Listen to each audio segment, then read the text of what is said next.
ma clé. Est-ce qu'on est là pour rester sur place? Au quartier des affaires ou Commercial Avenue à Bamenda, c'est le calme plat. Un fait étrange à ce lieu souvent bondé de monde, mais devenu presque banal pour les habitants.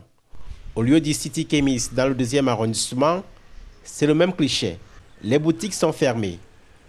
Barricadées, d'autres n'ont plus ouvert depuis de nombreux mois.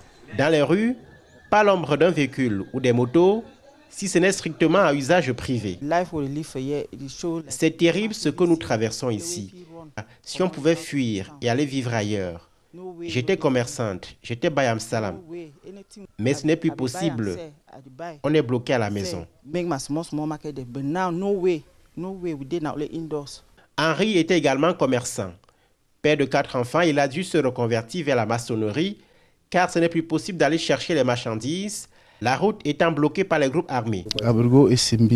Je partais acheter les produits à Essimbi et Baoro. Je venais vendre en ville. J'achetais du pistache, des arachides. Même avec mon nouveau travail, ce n'est pas évident. Parce que comme il y a ville morte, je ne peux pas aller au chantier.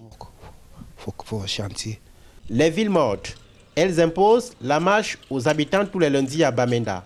Pour ceux qui se déplacent d'un point à l'autre. Imposées par les groupes armés, ces cessations d'activité sont respectées par les populations dans une ville où la peur et la méfiance se lisent sur les visages.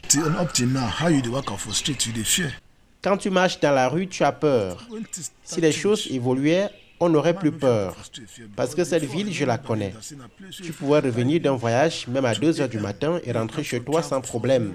Mais aujourd'hui, même en journée, quand tu marches, tu te demandes s'il n'y a personne derrière toi. Derrière nous, le food market, le marché des vivres frais de Bamenda. C'est l'un des plus importants dans la région du Nord-Ouest et dans le chef-lieu de la région, après le marché central aujourd'hui fermé à raison de la crise.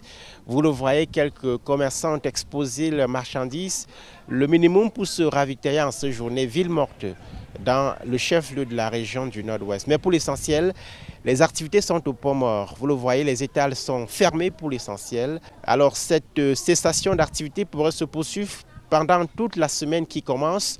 À raison du 1er octobre qui vient de passer, les groupes armés séparatistes veulent maintenir ces journées villes mortes comme mesure de rétorsion, alors que le chef du gouvernement a été annoncé ici. Du food market de Bamenda, Emos Fongo, Donald Brice Kamgan, Equinox Télévision.